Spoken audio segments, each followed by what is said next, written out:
Hey, my name's James Nicholson. Welcome to my YouTube channel. On this video, we're going to talk about house prices. Where are they going to end up in 2024? We've got predictions from 4 different sources here. We've got some big lenders. In fact, the biggest lender has a bold prediction on where house prices will end up, and some of the biggest estate agents who've got boots on the ground. They're doing the deals that are going through right now. So make sure you stick around to the end and find out what's expected to happen. Now, before we jump into this, as always, make sure that you smash that subscribe button and hit the bell notification. We're on the way to 20,000 subscribers now. You could help me get there. So smash that subscribe over there.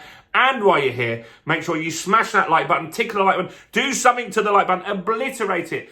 Do something. It's Christmas, guys. Don't be a Scrooge with those likes. That really helps us with the YouTube algorithm. It gets us more views on the channel. I get some of you don't like me asking for the like and you go all Scroogey in the comments. That's fine. I appreciate that. But why not just give me a little Christmas like? Go and do that right now. So what is going on in the market? Well, it's interesting. There's a lot of stuff going out. So we've had some ONS data, Office of National Statistics, and they're saying that house prices so far this year are down 1.2%. Now, who would have taken that a year ago? All day long we would have taken that a year ago. It's really, really crazy how the market didn't go down.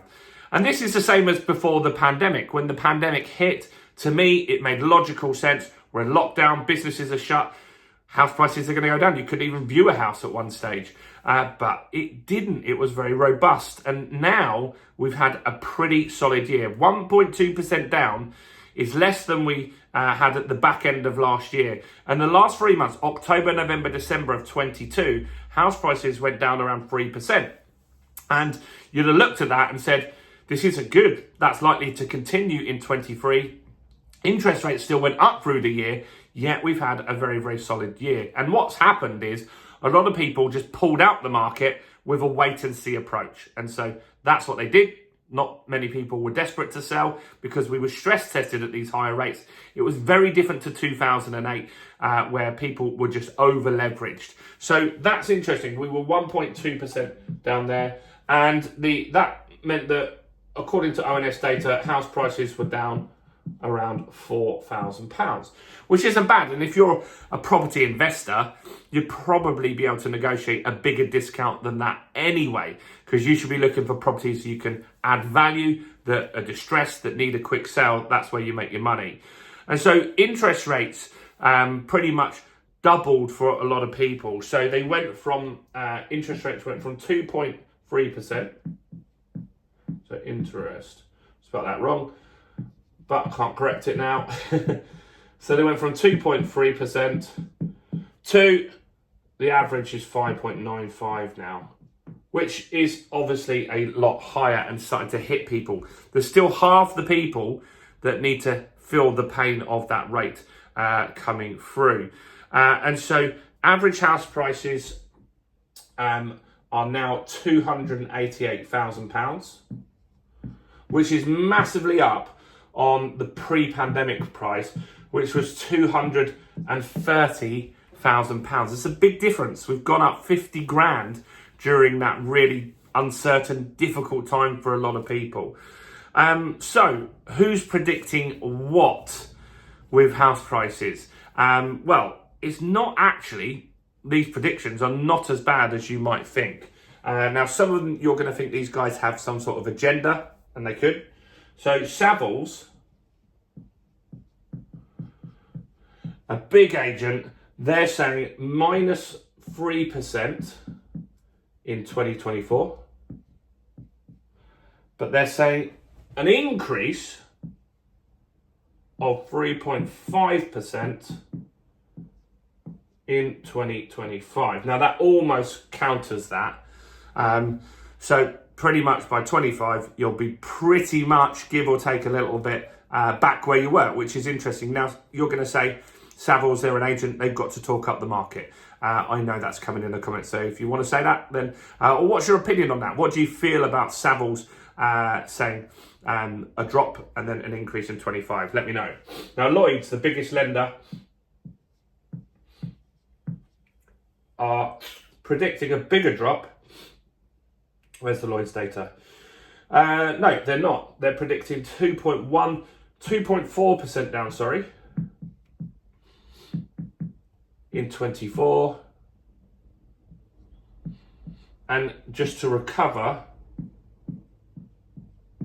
in 25. So they don't actually state any sort of increase percentage-wise, but I'm assuming when they're saying recover, they're saying that loss there will be recovered in 2025. Similar to Savills, slightly different numbers, but pretty much they're on par with each other there, which is interesting. Next, Knight Frank. This is a big lender.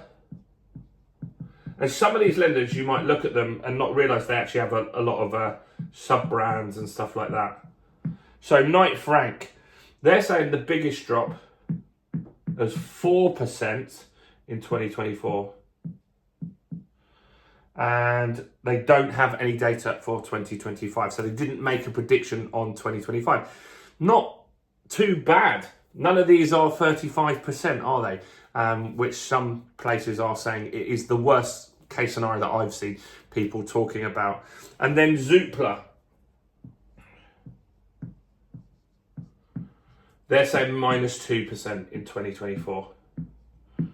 So it's not too bad. Halifax has some data out as well. I haven't got the exact figures, but it was around 2%. I think they believed that the market was going to drop. Now, all of these have the caveat that if interest rates start dropping from March rather than from May, then these figures could actually be better than that. And that's what the market is pricing in, or at least half of the market feels that there could be an interest rate drop in 2024, as early as March 2024. And so all of the market feels that the rates will start going down by May. I always get people that say, well, the Bank of England are saying that's never going to happen. We need to hold rates higher for longer. Of course, they've got to say that, because if they tell you we're going to drop rates in April and you're currently going through the process of buying, what's going to happen? Well, what's actually going to happen is you're going to slow down that transaction, pause the purchase, because you're going to wait for that lower rate to come through. And so they can't tell you that. When they do decide to drop rates, then they'll just drop the rate and it will be sudden. The market may predict it, so it might not be as much of a surprise, but they're not just going to say to you in a press conference, we're going to drop rates in the May meeting, because, as I said, that's just going to destroy the market. And that would really harm solicitors, agents, anyone involved in that type of business would just kind of be paused. It'd be like a lockdown on their business until that rate decline actually happened, except for distressed and emergency sales.